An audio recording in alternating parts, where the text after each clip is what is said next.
ನೀನು ಆಡಿದಂತ ಮಾತು ಸರಿ, ಅದನ್ನು ನಾನು ಹೇಳಿದ್ದು ಸರಿ. ಹಾಗಲ್ಲ, ಮತ್ತೆ ನೀನು ವಾದಿಂದ ಹಿಂದಕ್ಕೆ ಸರಿ, ನಿನ್ನಲ್ಲಿ ಮಾತೇ ಇಲ್ಲ. ಹಾಗಲ್ಲ ಶ್ರೀಹರಿ, ನೀನು ಆಡಿದಂತ ಮಾತನ್ನು ಎಲ್ಲವನ್ನೂ ಕೇಳಿಕೊಂಡೆ. ಸೃಷ್ಟಿ, ಸ್ಥಿತಿ, ಲಯ ಈ ಮೂರು ಉದ್ಯೋಗ ಯಾವುದು ಶ್ರೇಷ್ಠ ಗೊತ್ತಾಯ್ತು. ಜೀವನ ಸೃಷ್ಟಿ ಆಗ್ಲಿ, ನನ್ನ ಲಯ ಆಗ್ಲಿ ಕ್ಷಣದಲ್ಲಿ ಆಗ್ತದೆ. ಪಾಲನಕಾರಿ ಮಾತ್ರ ಹಾಗಲ್ಲ, ಅದು ಸುದೀರ್ಘವಾದ್ದು. ಇವ ಸೃಷ್ಟಿ ಮಾಡಿದಲ್ಲಿಗೆ ಮುಗಿಯಿತು. ನಂತರ ಅದಕ್ಕೆ ಚೇತನ ಬರಬೇಕಾದ್ರೆ ನೀನು ಕರುಣಿಸಬೇಕು. ಪ್ರಾಣಮಯ, ಅನ್ನಮಯ, ಜ್ಞಾನಮಯ, ವಿಜ್ಞಾನಮಯ, ಮನೋಮಯ, ಆನಂದಮಯ ಜೀವನ ಸಾಗಿಸಬೇಕಾದ್ರೆ ಹರಿ ಕಾರುಣ್ಯದಿಂದ ಅದಕ್ಕೆ ಬರಬೇಕು. ಅದನ್ನು ಕೊಡುವ ಯಾರು? ಪಾಲನ ಅಧಿಕಾರಿ ಅಂತ ನೀನು. ಪಾಲನ ಕಾರ್ಯವೇ ಶ್ರೇಷ್ಠವಾದ್ದು. ಏನಾಗಬೇಕು? ಈಗ ಪಾಲನ ಕಾರ್ಯ ಶ್ರೇಷ್ಠ ಅಂತ ಹೇಳುದು. ಕಾರ್ಯ ಪ್ರಾರಂಭ ಮಾಡುದು ಯಾರು? ಅದು ನೀನೇ. ನಾನು ಕಾರ್ಯ ಪ್ರಾರಂಭ ಮಾಡುವ ಕಾರ್ಯ ಅಧ್ಯಕ್ಷ.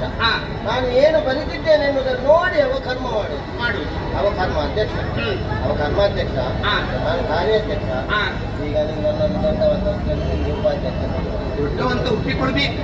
ಆವಾಗ ಏನಾದರೂ ನೀನು ಕೊಡ್ತೀನಿ. ನನಗೆ ಅದು ಅಗತ್ಯವೇ ಇಲ್ಲ.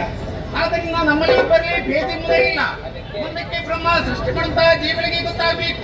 ಆದಿಯಲ್ಲಿ ತತ್ವದಿಂದ ಹರಿಹರ ಇಬ್ಬರು ಒಂದಾಗಿದ್ದಾರೆ ಎಂಬುದಾಗಿ ನಾನು ನಿಮ್ಮಲ್ಲಿ ಐಕ್ಯನಾಗ್ತೇನೆ. ಸರಿ, ಪಾಲನೆಯ ಉದ್ಯೋಗ ಎಷ್ಟು ಶ್ರೇಷ್ಠವಾಗಿದೆ ಎಂಬುದನ್ನು ಅರ್ಥ ಮಾಡಿಕೊಂಡ ನೀನು ನನ್ನೊಳಗೆ ಸೇರಿಕೊಂಡಿದ್ದಾದ್ರೆ ನಿಮಗೆ ಯೋಗ್ಯವಾದ ಪಥ ಬೇಕಲ್ಲ.